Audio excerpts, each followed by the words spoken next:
تو نیند کو موت اور موت کو نیند کہتے ہیں۔ اب ذرا اس اعتراض پر آنا کہ زندوں کو زندہ کیا جائے گا، میں نے کہا جی نہیں، تو کہتے ہیں پھر ان بزرگوں نے جو لکھا کہ قیامت کے دن جیے جائیں گے، زندہ کیا جائے گا، اس کا کیا جواب ہے؟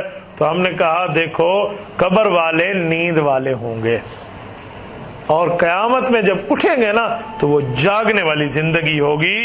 تو جاگنے والی زندگی کو زندگی کہتے ہیں، کیونکہ بندہ جب نیند سے جاگے تو کہتے ہیں اللہ نے مجھے زندہ کیا، الحمدللہ الذی احیانا۔ تو نیند کے اوپر بھی حیات کا اطلاق نیند سے اٹھنے پر ہوتا ہے، اور موت کے اور نیند کا ایک دوسرے کی بہن ہونا مراد ہے۔ اہل بدعت کہتے ہیں قیامت کے دن مردوں کو زندہ کرنے سے مراد یہ ہے جیسے نیند سے کوئی بندہ اٹھتا ہے، یہی کفر ہے، یہی واقعتاً کفر ہے۔ نیند سے بندہ اٹھتا ہے، نیند سے جو بندہ اٹھتا ہے وہ پہلے زندہ ہوتا ہے یا مردہ ہوتا ہے؟ نیند سے پہلے مردہ ہوتا ہے زندہ؟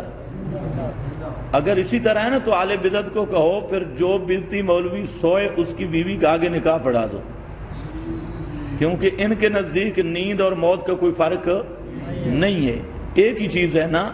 تو جو بدعتی مولوی سو جائے شیخ الحدیث اس کی بیوی کا آگے نکاح پڑھا دو، کیونکہ موت سے نکاح ٹوٹتا ہے، نیند موت ایک چیز ہے تو نیند سے بھی ٹوٹنا چاہیے، دونوں ایک ہے نا۔ مرنے سے وراثت تقسیم ہوتی ہے، جو بدعتی مولوی مرے اس کی وراثت تقسیم کر دو، اور دلیل یہی دو کہ موت اور نیند ایک چیز ہے، موت اور نیند جو احکام موت کے ہیں وہی۔ اسی طرح جو بدعتی مولوی سوئے اسے دفن کر دو، جنازہ پڑھ دو، کیونکہ نیند اور موت ایک ہی چیز ہے۔ تو اب چند مولویوں کی بیویاں بھی گئی، زمین بھی گئی، تو انشاءاللہ مسئلہ سمجھ آ جائے گا۔ باقی قرآن پاک نے وہ فرمایا کذالک یحیی الموتی نحیی الموتی، اللہ قیامت کے دن مردوں کو زندہ کرے گا۔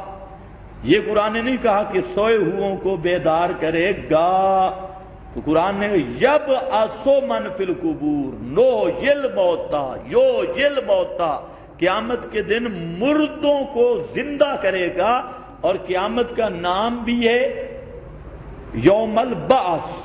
اس کا معنی دیکھ لینا، یہ دن ہے جی اٹھنے کا۔ اور اہل بدعت کی سب سے بڑی گمراہی یہ ہے کہ وہ موت کو زندگی پہ قیاس کریں گے، زندگی کو موت پہ قیاس کریں گے، تو جب مردہ کو زندہ پر قیاس کریں گے، اس جہان کو اس جہان پہ قیاس کریں گے، برزخ کو دنیا پہ، دنیا کو برزخ پہ قیاس کریں گے، تو وہ کبھی بھی راہ راست پہ نہیں آ سکتے۔ قیامت کے دن مردوں کے زندہ کرنے کا دن ہے، قیامت نام اس چیز کا ہے۔ تو اب یہ کہتے ہیں جی مردے ہیں ہی نہیں، سوئے ہوئے ہیں، تو سوئے ہوئے اگر مردہ اور سویا ہوا برابر ہیں، اس بات کو ذرا ذہن میں رکھ لو، تو پھر احکام میں بھی برابر ہونا چاہیے۔ یا تو یہ بدعتی سوئے اس کی بیوی آگے نکاح کر جائے، یا جو بدعتی مرے اس کی بیوی بھی پابند رہے۔ تو احکام وہ نہیں مانتے اور صرف بک بک کرنے کے عادی ہیں۔